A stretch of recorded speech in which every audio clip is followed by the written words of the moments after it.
Okay, now we're on to part 2 of this course creation interaction, and continuing where we left off, asking if they have any ideas. Because I'm just putting the information out there for the model to work with, for my custom personas, this custom team of personas to work with. And as you can see, these personas, these combination entities, these collections of personality traits, who can say if it's reasoning or not, but it's coming up with some pretty cool ideas that are actually pretty useful for me, and are things that I had really not really given a lot of thought to. That, again, this is an example. This is something that I just cooked up to show the dynamics of working with a persona team in this context of a course creation team, to show how they work together, how they think together, how they interact with each other, and then also with me. And I can always tell it, you sound a little bit too enthusiastic about all of this. Like, why is this a bad idea? And Jordan gives me all these things, like 3 big things: unreliable Wi-Fi, recording quality, and travel fatigue.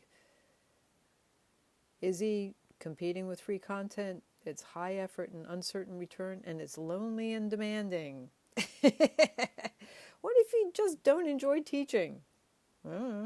Well, that's worth considering. And then Jordan comes back, and the gut punch. What if this sucks the joy out of the very things you love? Okay, how's that for AI doing a little reality check? That's hilarious. Hiking, sailing, or off-roading might be your escapes, your freedom. Turning them into a job where you're constantly thinking about content creation, student questions, or metrics could kill the magic. That's very true. Okay. This could very easily become a stressful, low-reward hustle that burns you out, frustrates your learners, and keeps you tethered to your laptop, even in the most beautiful places on earth. Okay, so Izzy, I want you to tell Jordan why my ideas are all terrible ideas, and Jordan, I want you to defend me with everything you have. So we're going to turn the tables a little bit.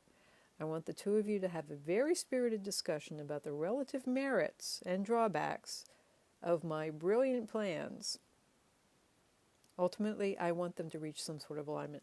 I like putting in a lot of friction, a lot of conflict, a lot of tension between the personas, and getting them to really talk back and forth and cover a lot of territory in terms of concepts, in terms of ideas and pros and cons and all of that. And I want to see them have a conversation about this.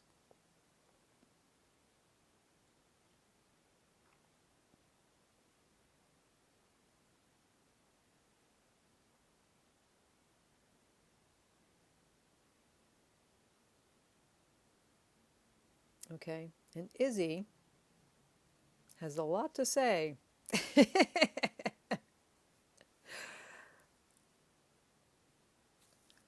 Sailing is just not apparently a good idea, according to Izzy. It's niche and costly. It's a logistical horror show. Filming while trying not to capsize. And then, like, what type of halyard do I need for a fractional rig? Yeah, good question. I don't know.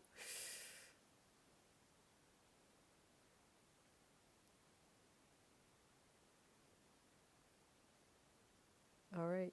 And then they come to the cabin in the woods, untapped brilliance. Okay, they're calling me brilliant. I'm not going to argue. But that's one of the other issues of this. I mean, there are a number of issues with these models, but I have to tell them not to be really complimentary of me. I need to tell them not to flatter me.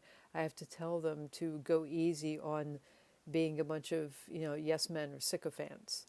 That they need to be critical, they need to be constructively critical, and they need to be really straightforward with me. And so Jordan and Izzy are going back and forth. They're discussing.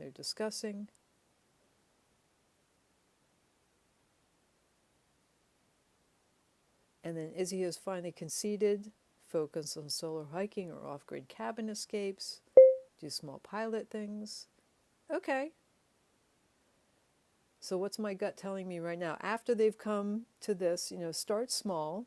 If any of these ideas excite you even a little bit, try them in mini projects first. Okay. If not, forget the course, go enjoy your travels, and leave teaching to somebody else. Life's too short to force it. How's that for advice? All right. So off-grid escapes, not off-grade escapes. Again, dictation. Both my love of adventure with my desire for solitude would at least satisfy some of my needs.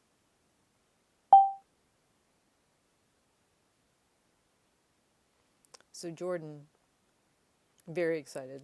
Jordan knew it. Okay.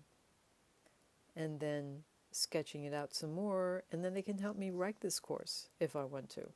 I'm winding down on the amount of time I have, so I'm not going to get into it, but I could take it to the next level. And I can, in fact, go back to the same conversation because it's kept in history.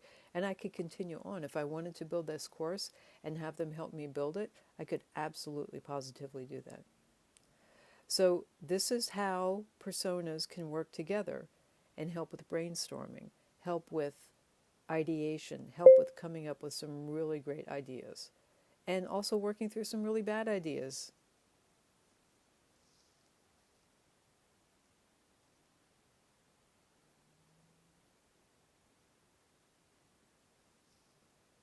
And I like to wrap it up with thanking them for everything, saying, I'll come back later.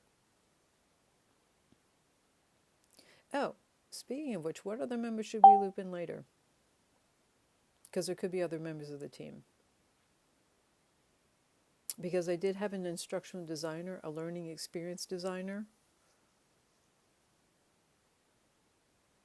and then these other personas on the team that are also in the team. I have a very extensive team, but I only need to work with as many of them as are useful at any one given point in time. And because the entire team is for course creation, I need to have a number of personas so I can cover all the bases.